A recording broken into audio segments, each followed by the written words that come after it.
All right, well, welcome on to this Q&A. Again, welcome to this Q&A. I was going to follow up from one of a question on Tuesday, and that is there was a question about custody.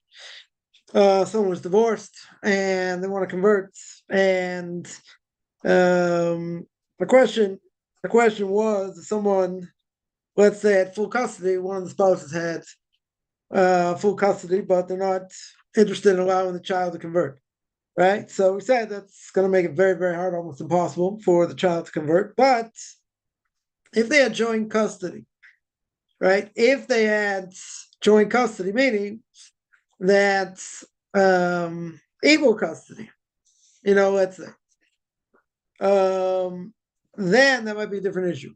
Might be a different issue because they split up their time. Right now, if they split up their time, very good.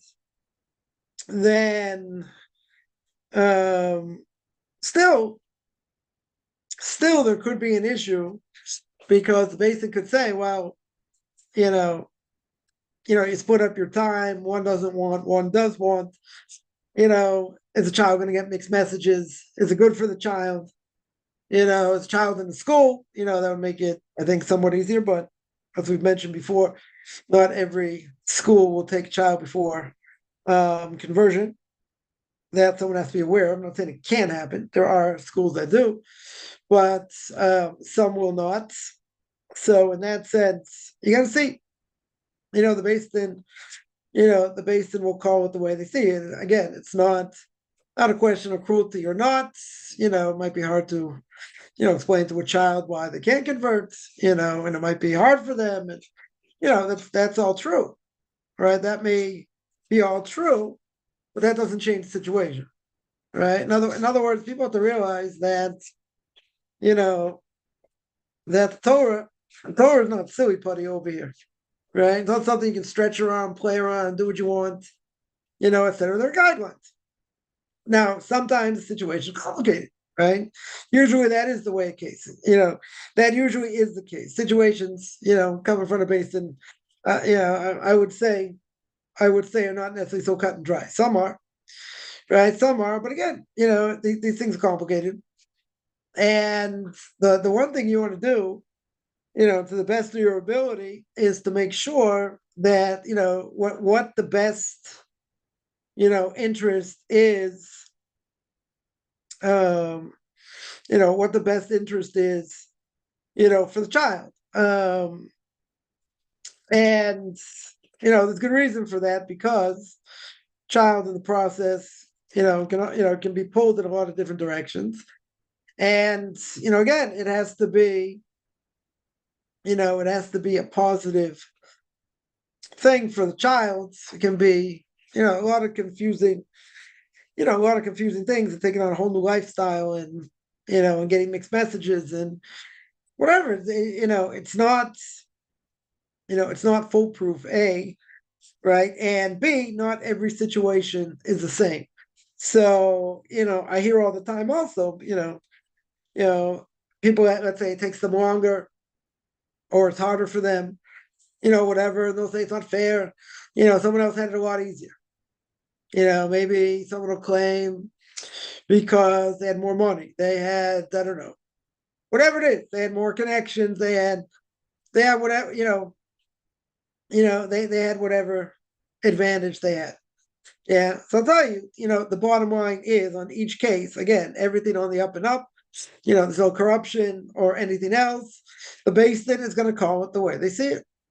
Right. And, some people may take longer, some people may take shorter, but, there are other circumstances involved that a person, doesn't see or, doesn't know. But, the bottom line is going to be that if it's not done right, if it's done in a corrupt way, if it's corrupt and this and that, okay, that's a different issue, right? That you got to condemn, right? That's, obviously that's not permissible. So, a lot of times, I'll just bring this up that, a lot of times two different people could ask the same question, to a rabbi and get two different answers, I'm going to say, wait a minute, if the halacha is what it is, and it doesn't change, right? And technically speaking, this is really how we hold and what you should do. Why would you get two different answers?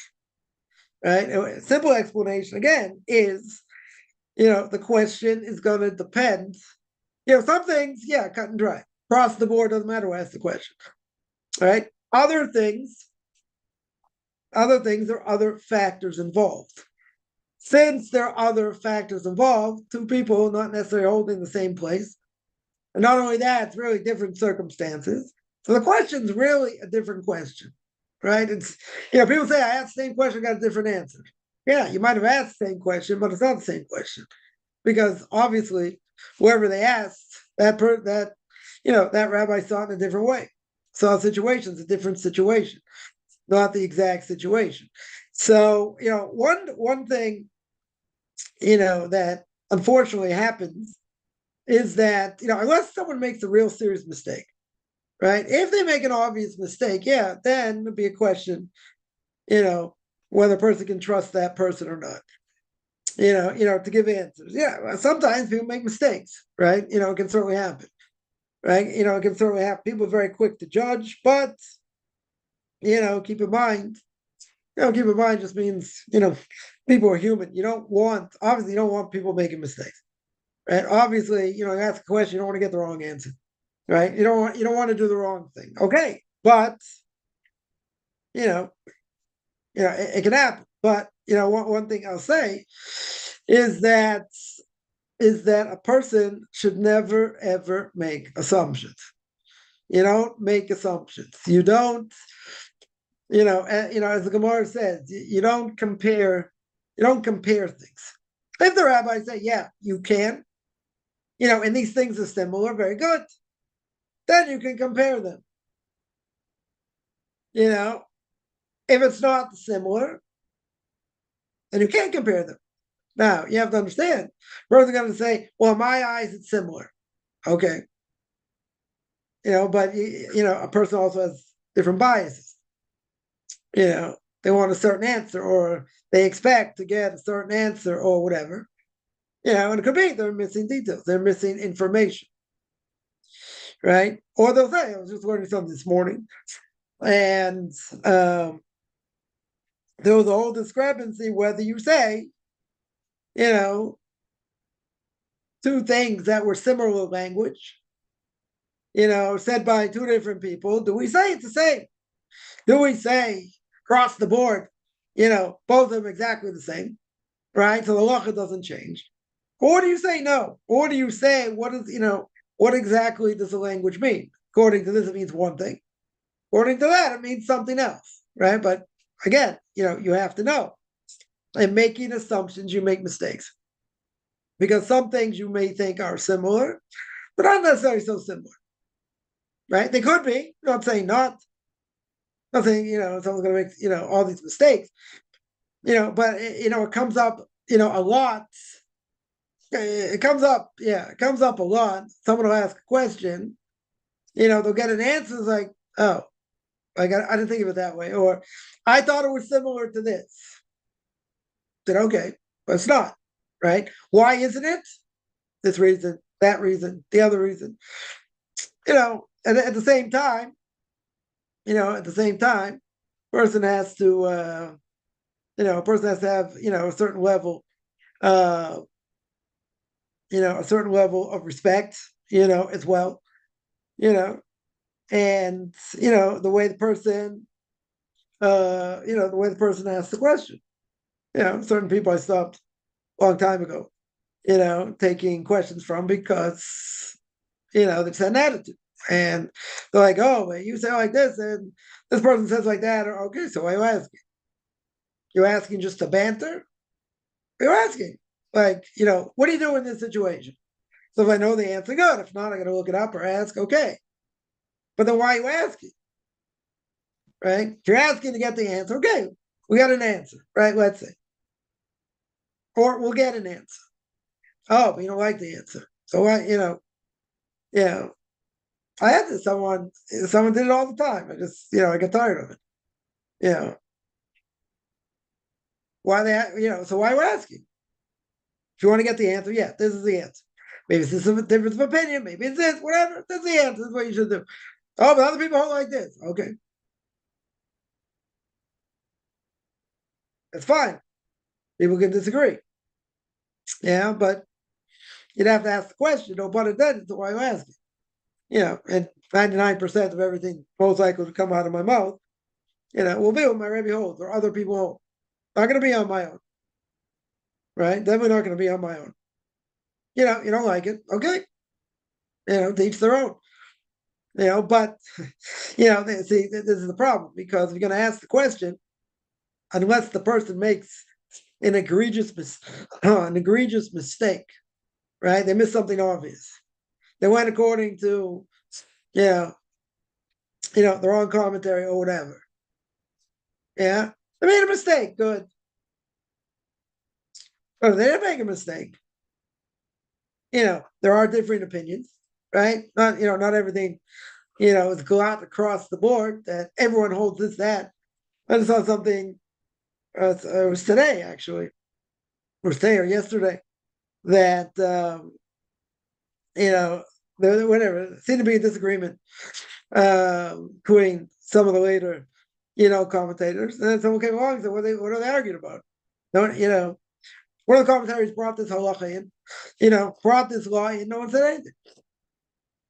No one disagreed. Right? So they say, so what are you making a disagreement about? No one disagreed over here.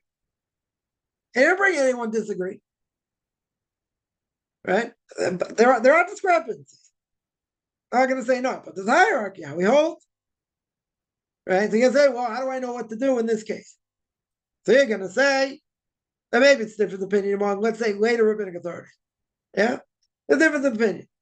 So you're going to ask, so what do you do? So you have to ask whoever your rabbinic authority is. They'll tell you. Either they hold like this or they hold like that. Right? Can a person, go whichever way they want? Now, that depends. That depends. Certain things, certain things are not clear cut. Right? I'll give one example.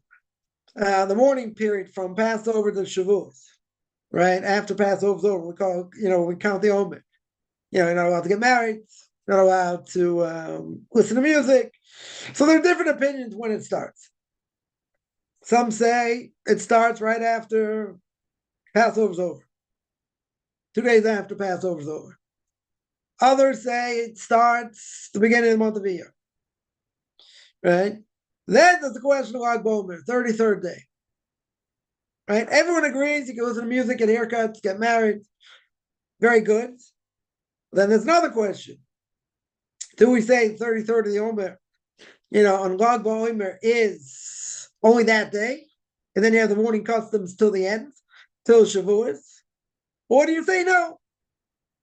Do you say that ends the morning customs for those that started earlier? They say, which way do you go? I remember, the laws of, the 9 days, before the fast of the 9th of Av.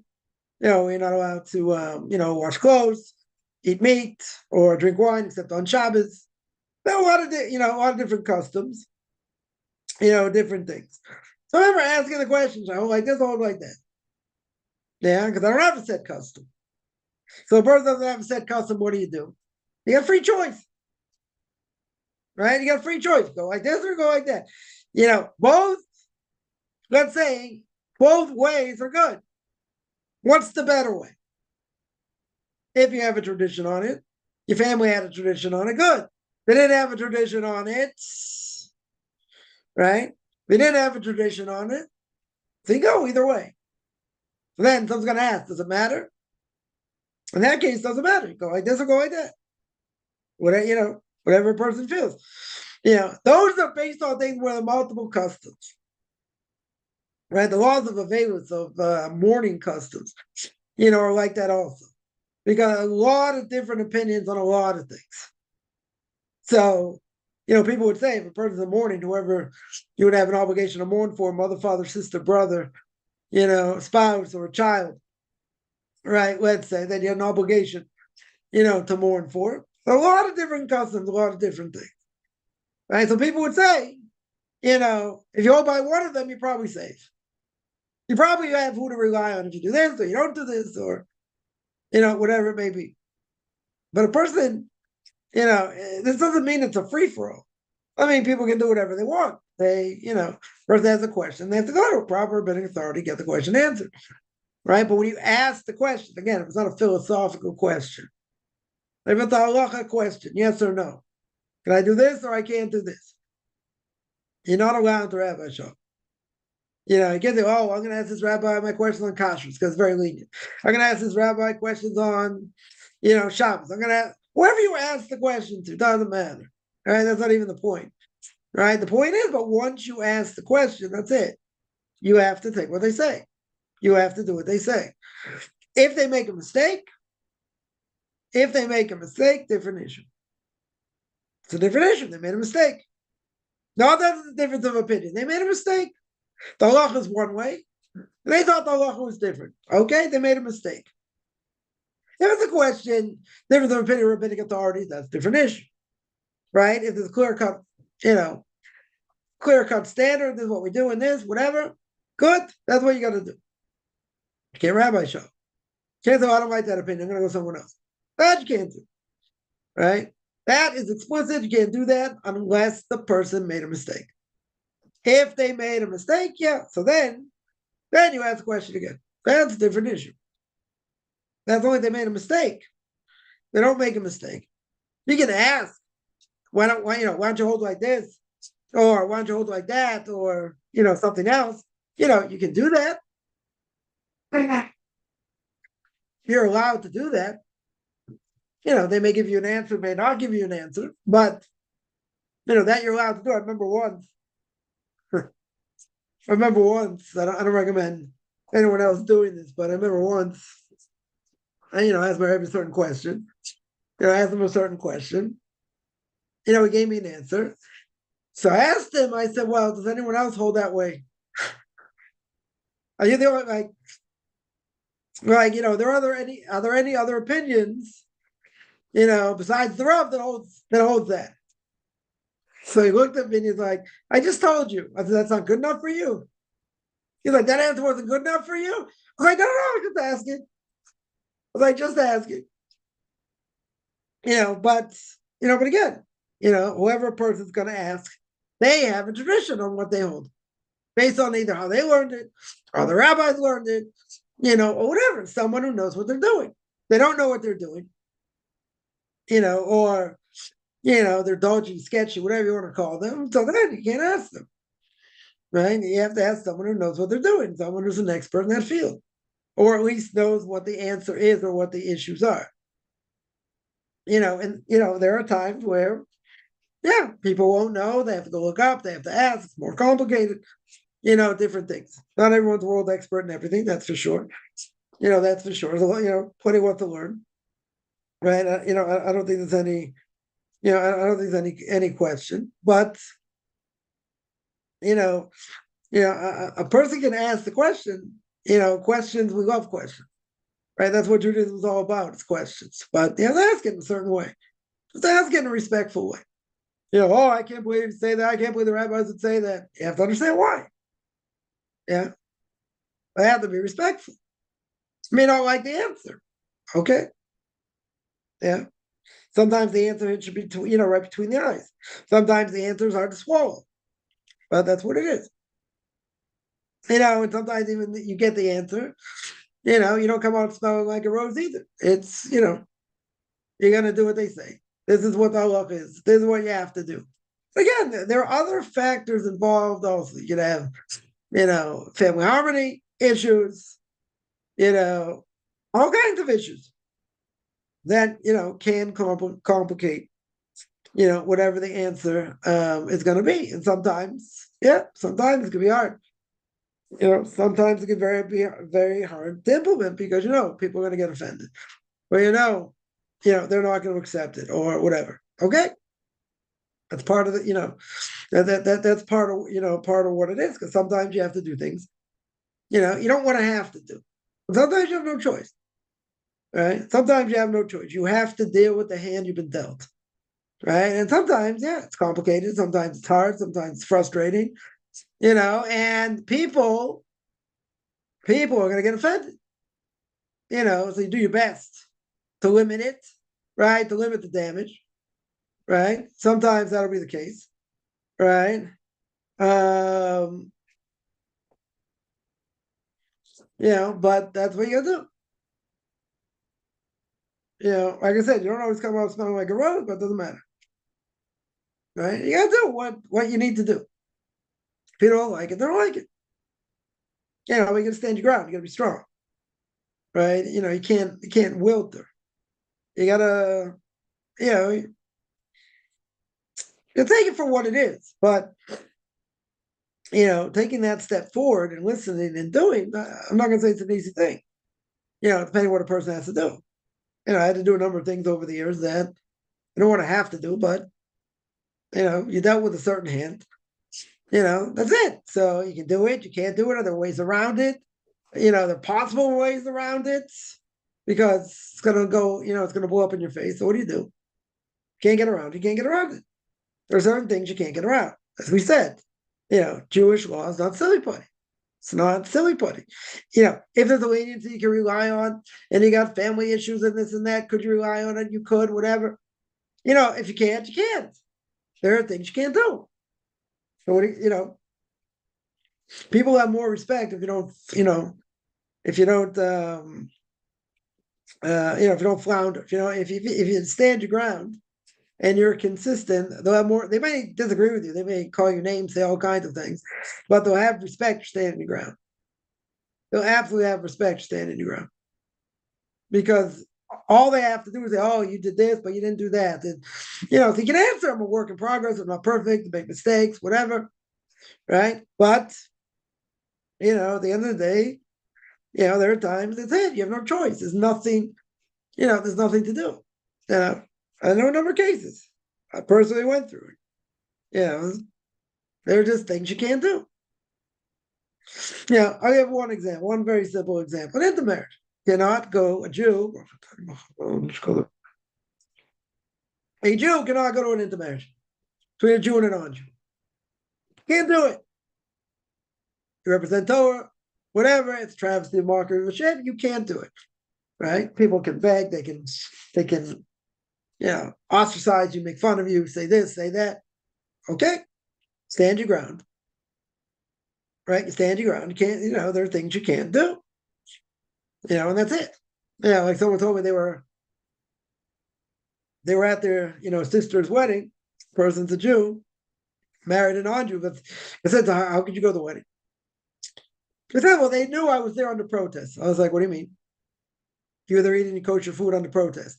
They had seen the horror under protest." So I understand. Person got a lot of flack. Sure, got a lot of flack, a lot of pressure. Gave in to the pressure. Now, that doesn't mean it's right.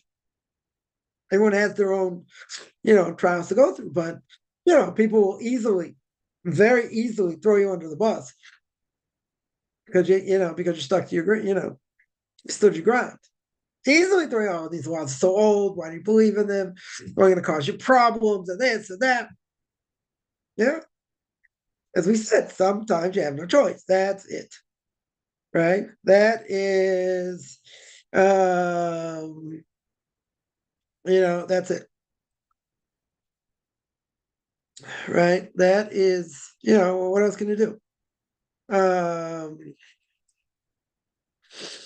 what are you gonna do?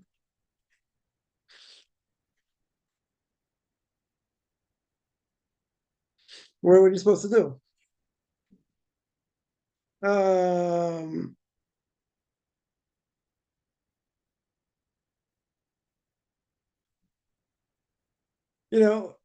what are you supposed to do?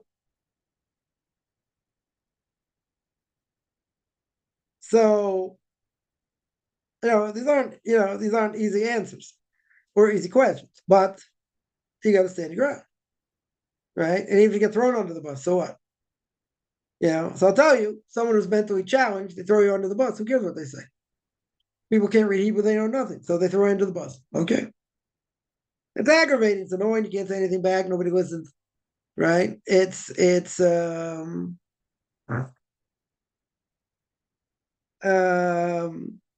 that's it. It's very true. But doesn't mean you come out smelling like a rose, and that's not the point. It's a test also, right? It's a major test. Somebody imagines very good. Someone, a rabbi tells us this is a good point. We don't need you, you need us. Do I have a good comeback?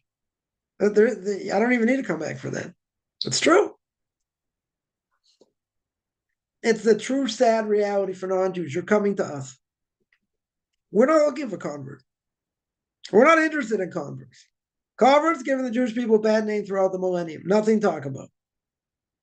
Nothing to talk about. Now, person wants to join, right? Okay, you fit the criteria, very good. But that's a very true statement. You don't need to come back for that. Well, why would you need to come back for that? Let me ask, do the Jewish people need non-Jews to convert? Yes or no? No, we don't need converts. We're not interested in converts. Someone fits the criteria, they want to be the real deal, good. Very good. Well, you don't need a comeback for that. You shouldn't have a comeback for that. What are you going to answer? What are you going to answer? You need me? Who do we need? We are the Jewish people chosen by God. We chose him, he chose us. We need non-Jews to convert, giving us so many problems over the years. Thousands of years giving problems. I'm not saying everybody, a lot of them. Yeah. So you're coming to us. That's true.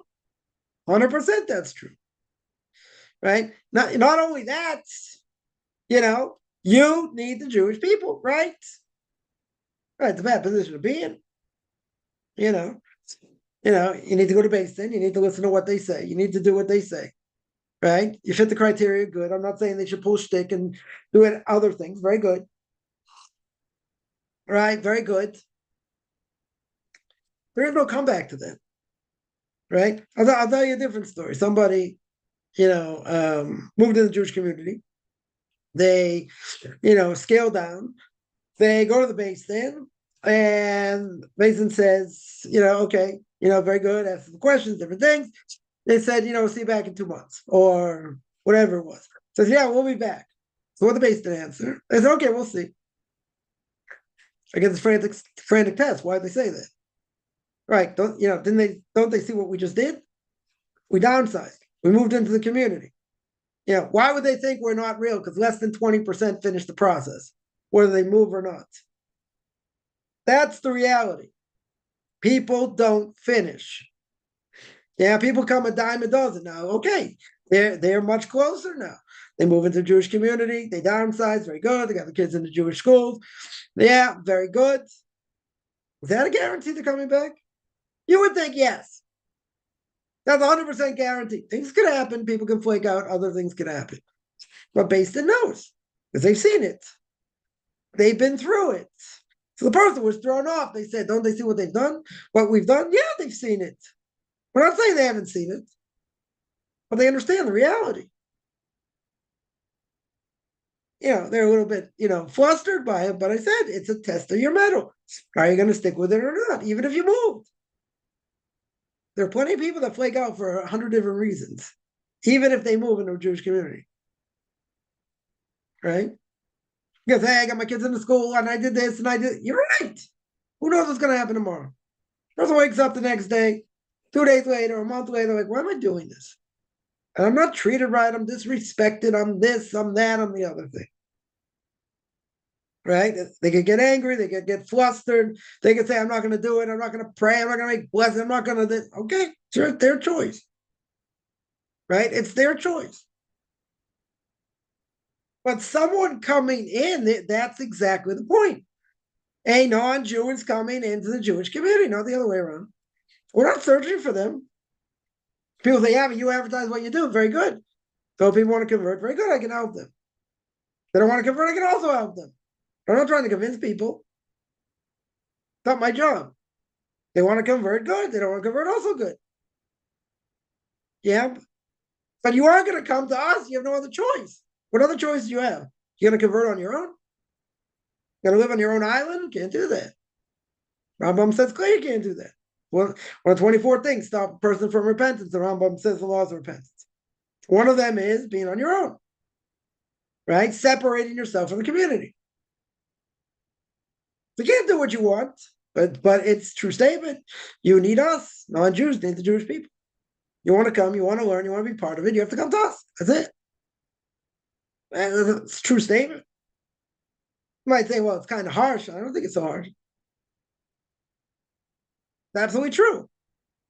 And if a person would have proper humility, they understand that.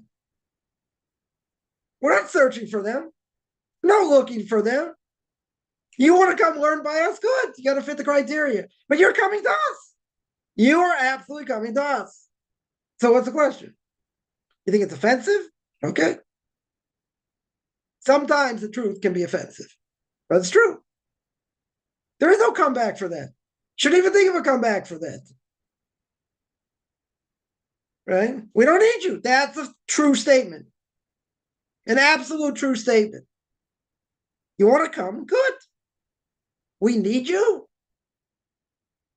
Maybe they're forming conservative movements still. They'll just, go through an easy conversion. Very good. You'll bolster the masses there. Yeah, because no one's coming to synagogue by them. Well, that's a benefit to them. Very good. Very good. But you're coming to us. That's true. 100% that's true. Right? That's no question. Right? Absolutely no question. So yeah, could it be offensive? Could be. But it's not an untrue statement. And as we always say, you gotta have thick skin. If you don't have thick skin, you'll never finish. You'll never finish the process. Never. So then someone asks, okay, is it untrue to need them? It's not untrue. It's absolutely true. How are non-Jews going to finish the process and do the process? They're dependent on us. For better or for worse, they are dependent on the Jewish people. Because, you'll say it sounds strong. It's offensive. Okay, but it's true. It's true. I said it many times. Right? It's not an untrue statement. People don't want to hear it, maybe. People think, oh, we have the upper hand, so we're going to make you jump through hoops and this and that. It doesn't have to be that way. Certain things you'll have to do, okay. They make it harder, much harder, this, that. Okay, I'm not in the same favor of that. Right? But yeah, certain things you'll have to do. And 100%, you are dependent on the Jewish people. That doesn't mean we can hold it over your head. And then people have done it. It's my way, the highway. You don't do what I say. Forget it. I'll blackball you everywhere. They have no good reason to do it. That's okay. That's forbidden. You're going to say, but they shouldn't have that kind of power. How in the world are you going to convert by yourself? You can't. For better or for worse, you have to be part of the Jewish community. But it's a true statement. We're not looking for converts. It's a true statement. Now, person may say it's hard to swallow. Okay. Could be. Right? Doesn't make it an untrue statement. Right? Will not make it an untrue statement. Right? He sees it you versus us. Again, you're on the outside, non-Jews on the outside looking in. And some people cop an attitude. They have too much power. They have this. They have that. You're on the outside looking in. People abuse power. It's wrong. Period. It's wrong. But that, if you look at the Torah in general, isn't it the Jews versus everybody? All the non-Jews? We don't eat the same things they eat. We don't get the same holidays they do. A lot of things we don't do according to what they do. So it is for us versus against them. It is keeping out non-Jews because the influence is bad. Across the board, it's bad. We call all Greek knowledge, we call it darkness. Why is it darkness? Because they're antithetical to the Torah. Worship of the body, idolatry, hedonism. All these things take a Jew away from what they should be doing. The mighty Greeks, look what they brought to the world. We're living in that Greek world. Very good. Bad for us. The worst thing that could ever happen to the Jews is that they don't force them to be in ghettos. That's the worst thing. What's his name? Napoleon, when he let the Jews out of the ghetto. Yeah, in France, what happened? They were intermarried, assimilated. People say we need more anti-Semitism so we keep together. Well, I don't think that's the case, right? There are plenty of anti-Semitism out there. But allowing these things in, what happens? Destroys, absolutely destroys culture, how they speak, what they do. Clear. Some people are better, some people are worse. Okay. Yeah, the influence is bad. So non-Jew coming in, like, okay, they want to see where they're holding, what they're doing. They're going to be skeptical until after conversion. It makes sense why someone want to convert, except for the fact that their souls are Mount Sinai. But the soul wasn't on Mount Sinai and somehow became a non-Jewish soul, however it works. Yeah, there's no interest in converting. Or it makes sense for them to convert in many ways. Many, many ways. You do what you need to do. Very good. You should be helped. But to say we need you, well, we got enough problems with our own people. Plenty. Plenty. We don't need other problems. We don't need other problems. People are going to do what they need to do and this and that. Very good. But that's an absolute valid statement. It's hard to hear for some people, but it's been, it's a hard statement. Someone else says, yeah, I've been under the bus quite a few times. Yeah, you and me both. Yeah, but that's it. That's the way it is. But it makes you who you are. Solidifies who you are. Makes you stronger. 10 times stronger. Yeah. If everything was so easy, everyone would want to convert. It's hard for a reason. Yeah. I don't think it has to be so harsh and this and that, but people will throw you under the bus. Without any knowledge, without anything, they'll just throw you under the bus. What they do. Because what you do offends them because saying what they do isn't right. Even if you don't say anything, what you represent bothers them. Bothers them. What? You don't believe, JC's the Messiah? Come on, you think we've lied to for the last 50 years? Yes. I got proof. You want to hear it? No. I don't think you're backwards, you've been brainwashed, you've been this. Sure. Someone told me many years ago, it's like, it's like you're in a cult. I said, I can leave anytime. No one's like, keep me up all night and convince me of things, and I can leave anytime. So, but you won't. I could. I'd say I would. I got free choice. Nothing's stopping me. But then again, people don't understand what a cult is. If anyone ever walked in the yeshiva or any study hall and saw how people learn, you're gonna say that's a cult. People yelling and screaming, and you think that's what it means. It can't mean that because of this, and back and forth, yelling and screaming, this and that. That's a cult. People use terminology you don't know anything about, but they'll throw it out there. Let me see.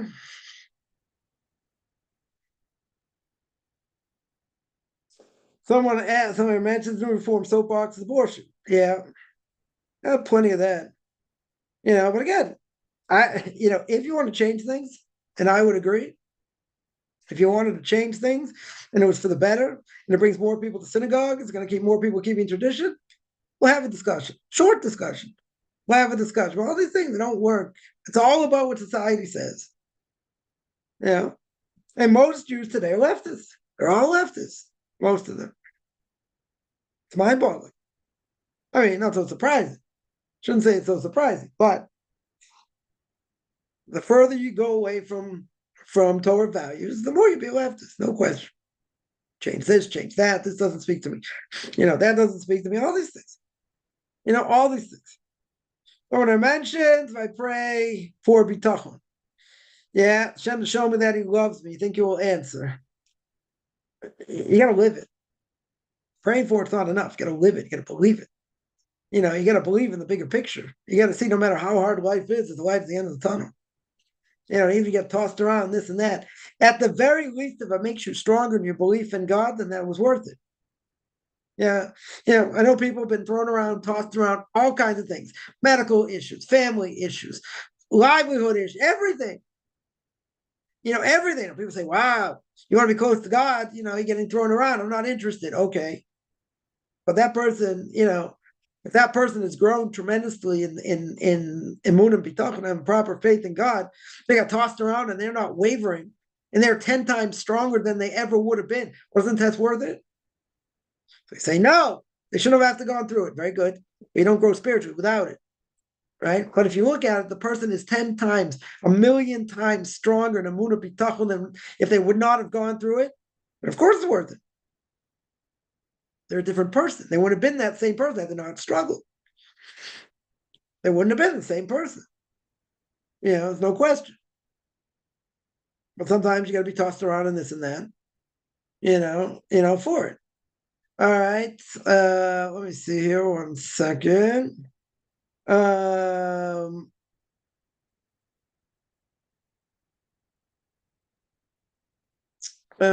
second.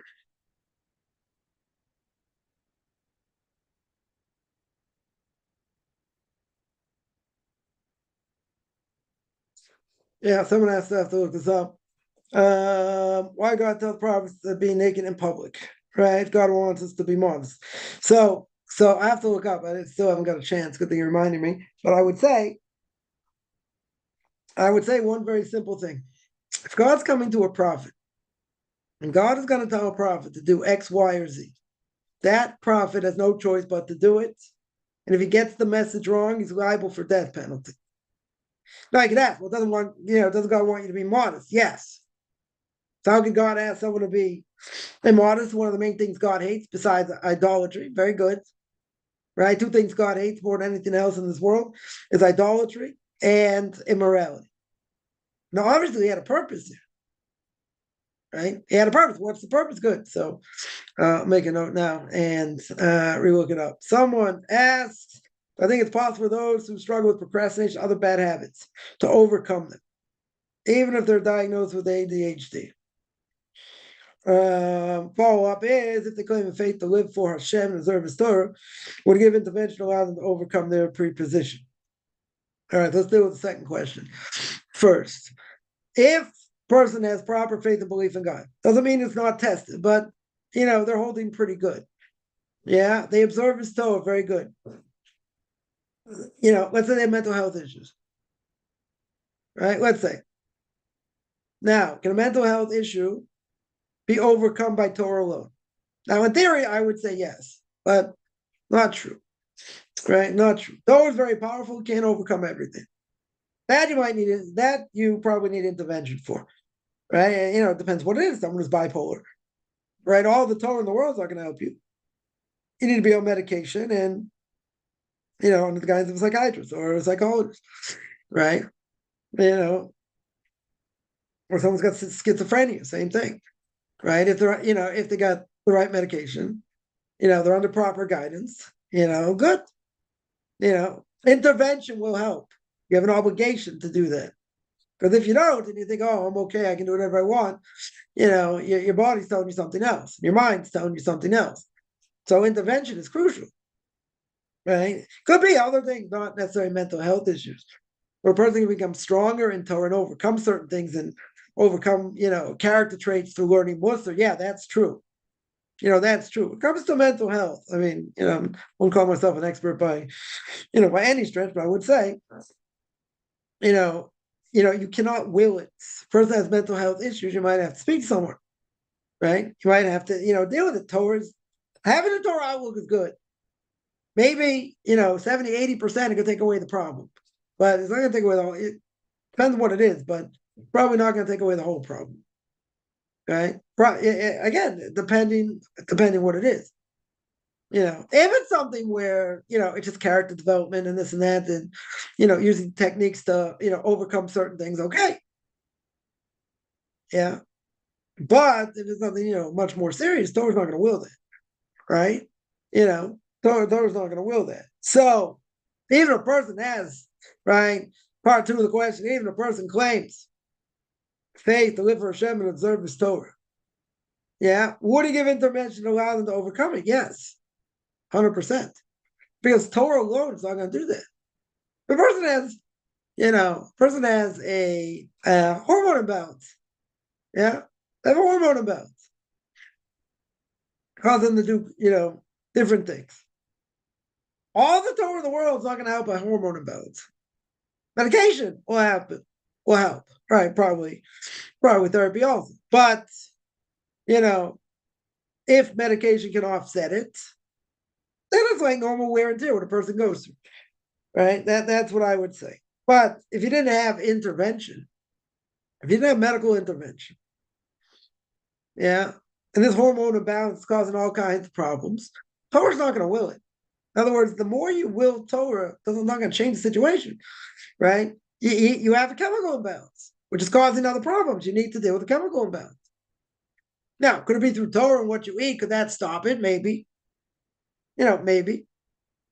Different diet, different things, maybe. Right? But I would say most likely intervention is needed. Because, Torah's not going to answer that. Now, first part of the question was, I think it's possible for those who struggle with procrastination, other bad habits, they can overcome it. Yes. Yeah, even if they're diagnosed with ADHD. Yes. Okay, a person who's diagnosed with ADHD, not death sentence. Doesn't mean they can't overcome things. Doesn't necessarily mean they need Ritalin either. Now that's a quick answer.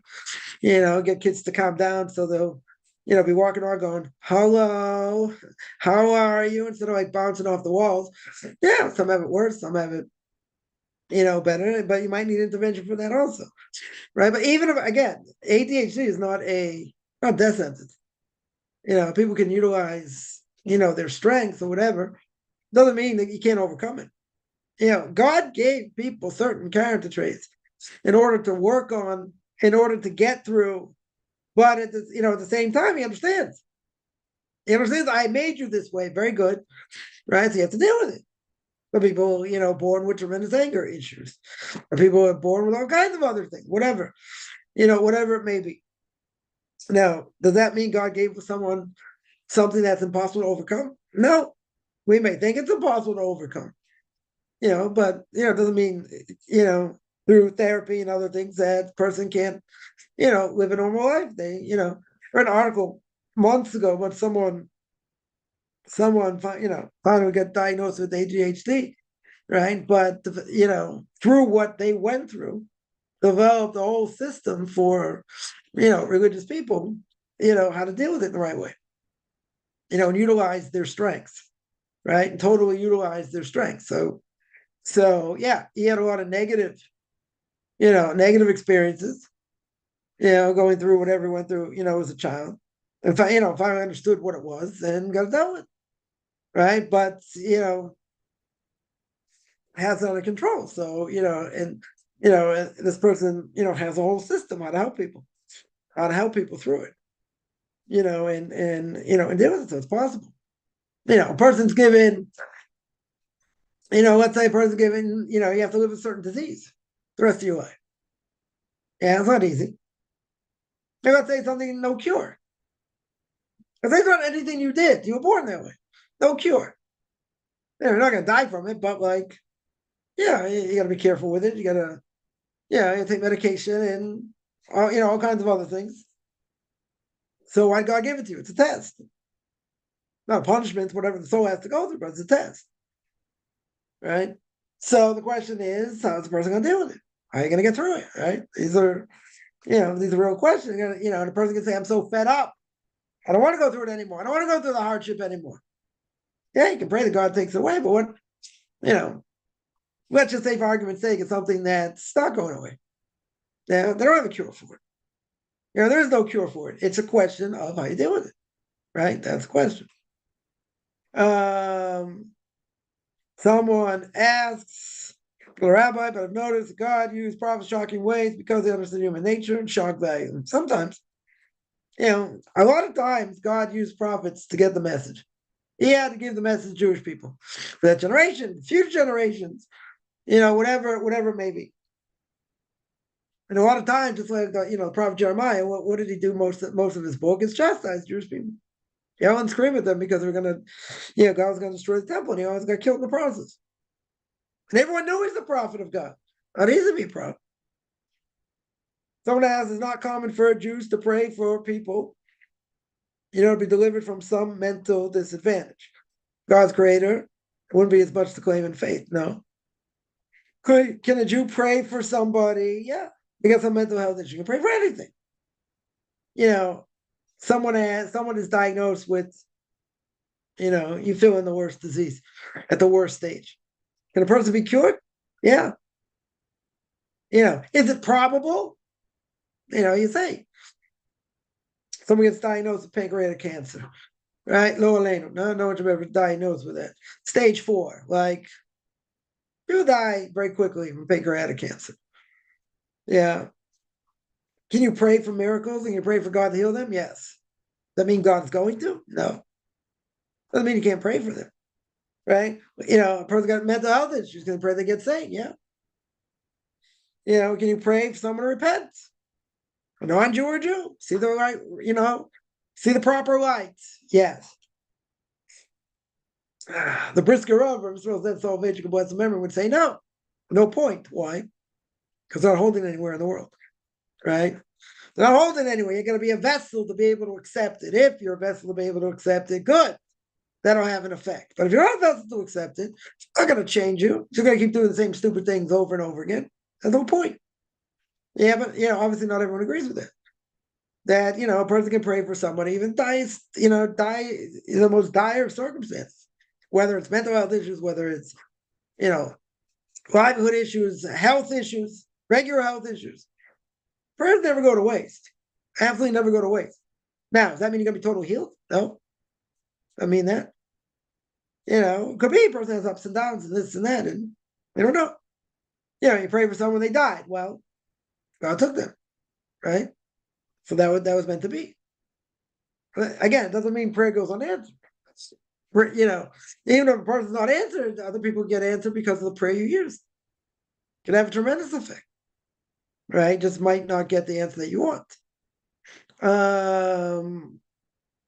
Somebody asks, what if someone decides to be an idol worshiper because he feels like Hashem doesn't care about him? So what? I don't care, right? What's God, care? You think you don't care about him, and he becomes an idol worshiper. Isn't that an obvious thing? Like, not to worship cows, not to worship the J guy because it doesn't make any sense. But so many people get caught up and they get brainwashed. Okay. Yeah, maybe if you, person was born in communist China, you'd be, you'd be a communist. You'd be, what do you call it? You'd be, totally brainwashed, be an atheist. Okay. Does God want you to be an atheist? You're going to say, it's not my fault. I was born in communist China. We're waving these red flags, We're waving these red flags. Very good. God says, so what? I put you in communist China for a reason. I didn't tell you to, to do everything they did. You got a brain. I gave you a brain. I gave you a brain to do the right thing. And I got brainwashed.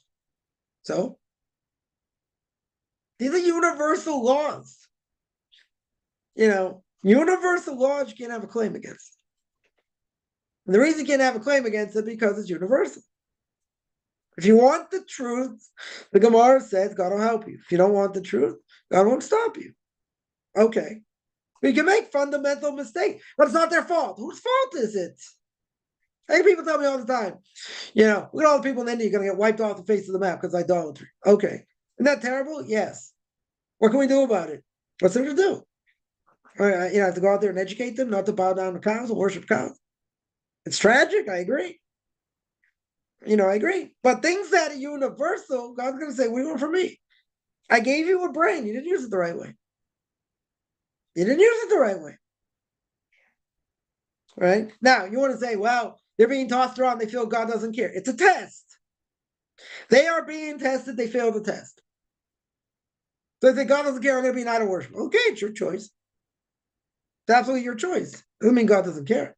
It means you failed the test. So because you failed the test, you're going to blame it on God. God doesn't care. Okay. What does God care what the reason is? You got into Christianity. So what? You got into Buddhism. Okay. Who cares?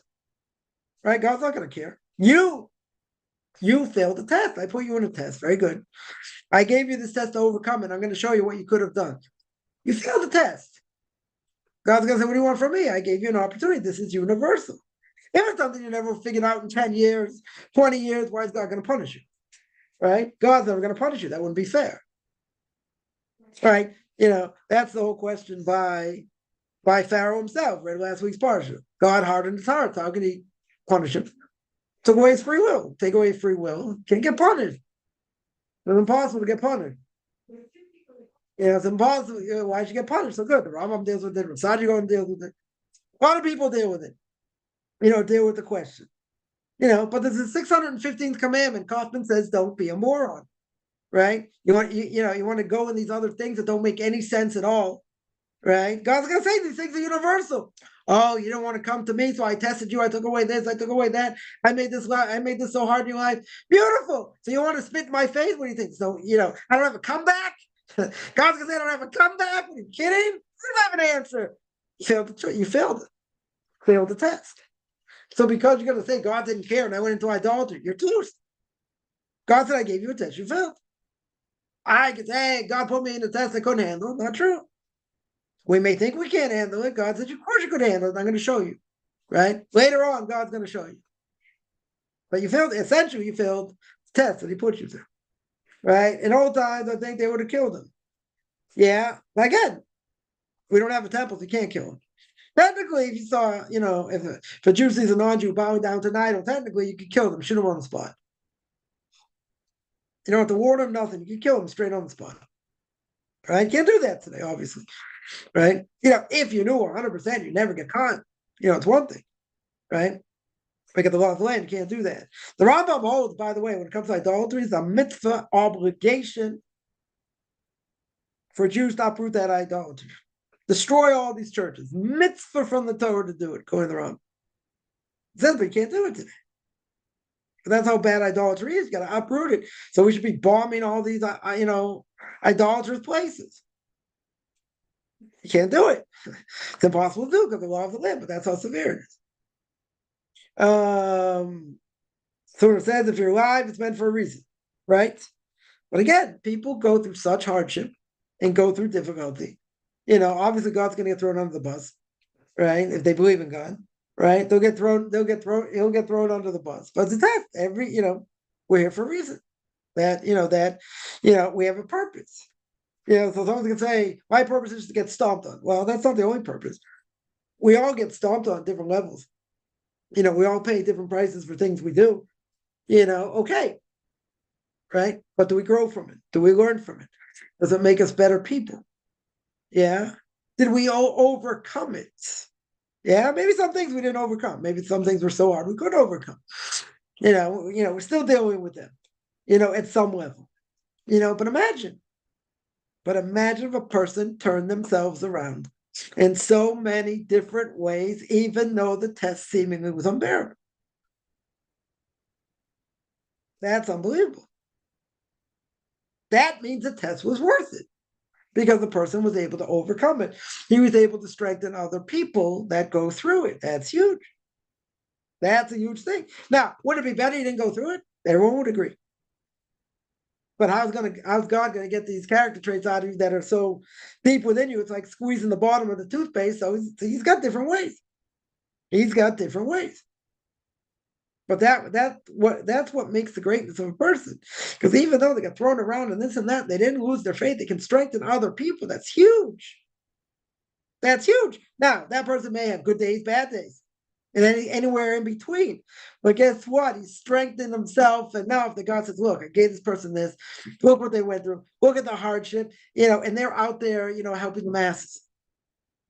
They're out there helping the masses no matter what I did to them. It's huge. Doesn't mean that person doesn't have trials and tribulations, doesn't have hardship, of course. Right? Maybe sometimes better, sometimes easier, but it makes them who they are. That's the point. It makes them exactly, who they are. That gives the person maybe an extra, oomph in their step, realizing what they've been through, what they've gone through, and where they are. But again, you can't rest on your laurels either. You gotta, every day is a new day, right? Every day is a new day. What do you mean prayers never go to waste? Does not Isaiah say God doesn't listen to those in iniquity?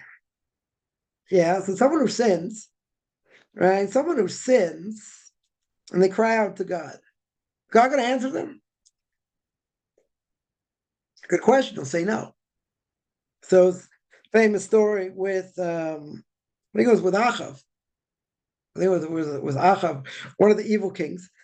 Who was in dire straits, calls out to all the gods, big time sinner, nothing to talk about. Calls out to all the gods, no one answers. Yeah, no one answers. He calls out to the God of Abraham, Isaac, and Jacob.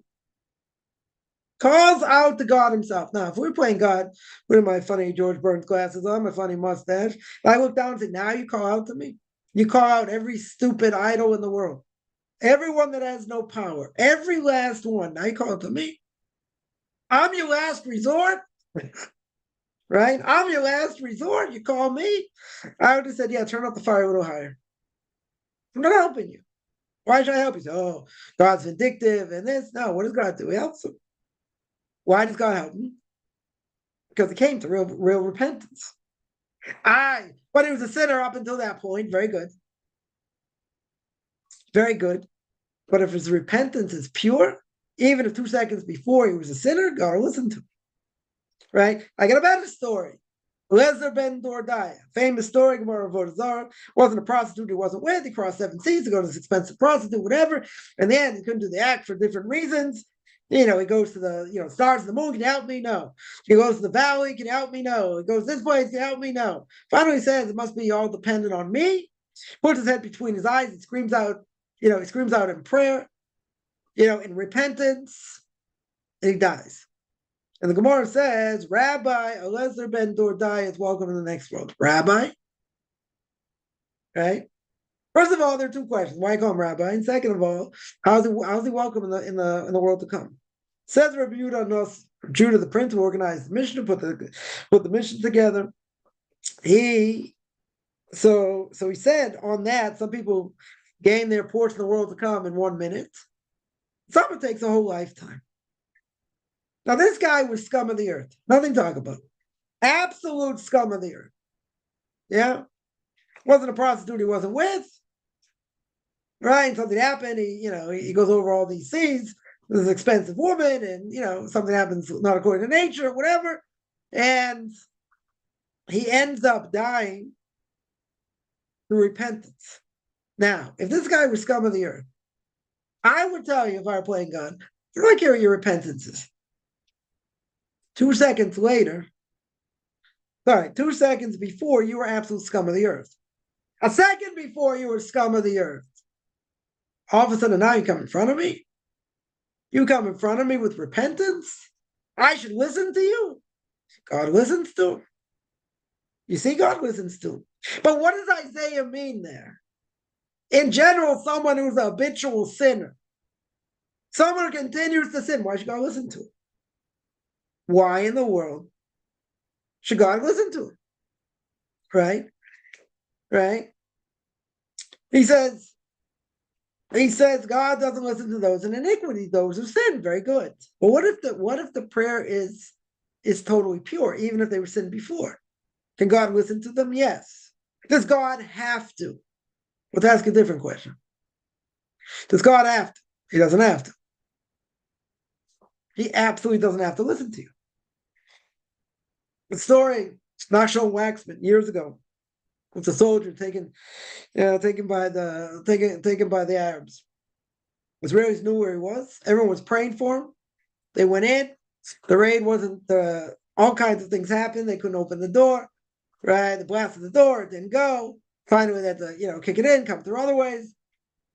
Bullets flying all over the place, and they killed all the terrorists. But Nachshon Waxman was killed.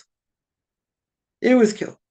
So an Israeli reporter, I mean, maybe an Israeli could ask this question, or a Jew could ask this question, what happened to all the prayers? People were saying Tehillim around the clock. They were saying Psalms around the clock. What happened? What happened? Now, what would be the obvious answer? Right? God said no. That would be the obvious answer. But he didn't say that.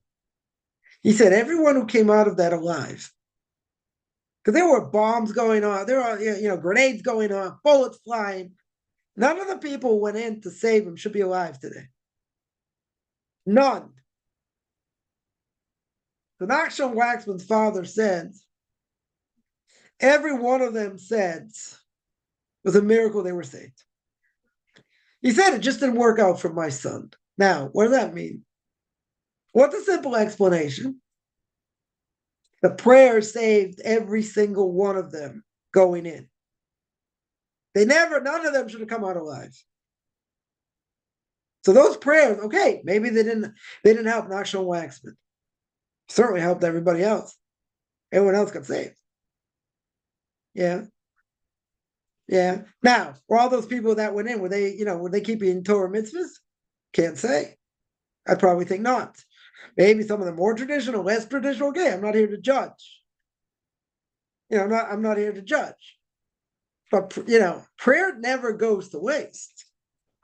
Someone, even if they sin, can pray, and God can accept their prayer. Because if someone comes to prayer in truth and they come to recognition of God, God will listen to them. I'll take it a step further. The Egyptians, we're going to read about it this week. In this parsha, the Egyptians get thrown on dry land. Why did the fish eat them like bin Laden? The commentary say, you know why? Because they acknowledge God of the Jewish people's fight against them. Right here, look what 20% of the Jewish people came out of Egypt. 80% did not come out of Egypt, like 8 million people. And look at what they did. They embittered their lives, all kinds of things. They had a right to be buried. Let the fish eat them. You got thousands of people being plenty fish food for a long time. Commentaries say they had a right to be buried. Why? They had a right to be buried because they acknowledged God was fighting against them and that God's in charge. That's mind-boggling. That's absolutely mind-boggling. We never say that. We say, let them die. The fact they acknowledge God says, yeah, it's good enough. It wasn't good enough to save them. It's good enough to allow them to be buried. That's huge.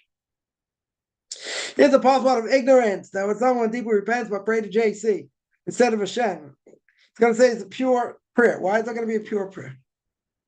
Obviously, God knows the thoughts of man. Right? If it's a pure prayer, but they're praying to the wrong person, it's still idolatry. No matter why. Still idolatry. But if God says it's really praying to me, right? And, this is just like kind of misguided, but it's really directed to me. God could look the other way, but I tend to doubt it. Because you're giving something to power, it doesn't have power. So even if it's a pure prayer, but it's the wrong person, doesn't matter. We call it idolatry. That's idolatry. Right? No gates in heaven for idol worshipers, even if you say he wants to be a Jew. Yeah. Yeah. That prayer, that pure prayer is tainted. Tainted. Because they're praying to something that has no power. Or they're giving something power that has no power. It's idolatry. Right? That's death penalty. One of the worst things you can do. Someone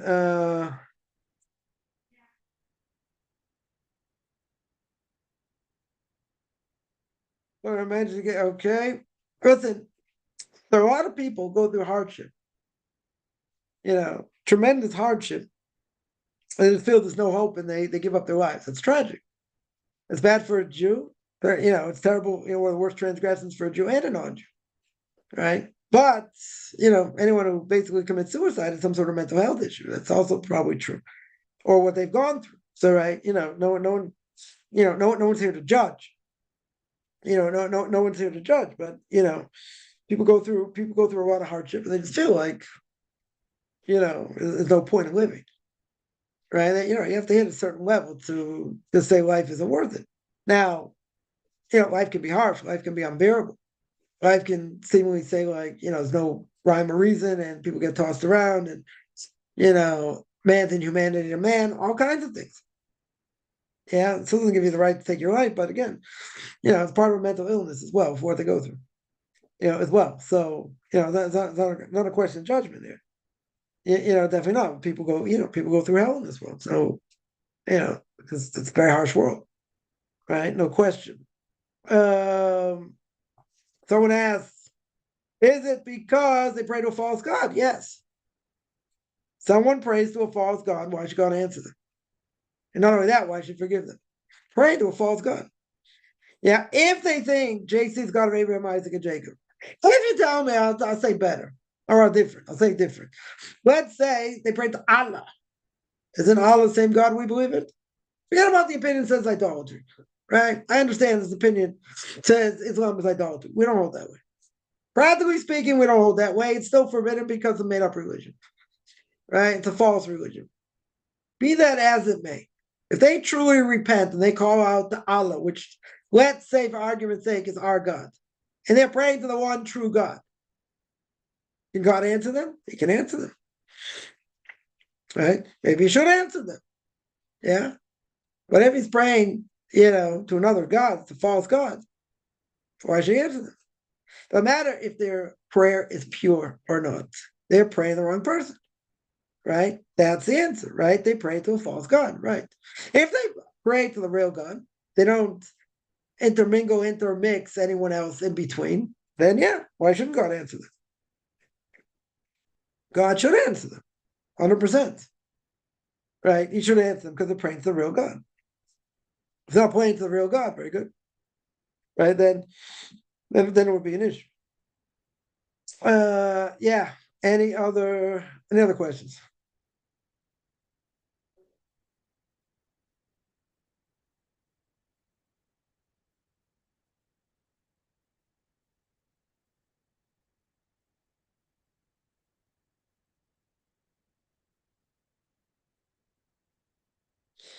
All right. I'm going to stop here. This is every Tuesday and Thursday, 10 o'clock Eastern 5 o'clock Israel time. Anyone has any questions, find me on Facebook at Chaim Kaufman, Beyond Orthodox Conversion in Judaism, orthodoxconversion.com, Beyond Orthodox Conversion in Judaism on YouTube. There I got videos on Q&As, ethics of our fathers, book of Leviticus. You want to send me an email, rabbichaimkaufman@gmail.com, RVBICHAIMCOFFMAN @gmail.com. If you're having a good beginning of the day, middle of the day, end of the day, and everyone have a good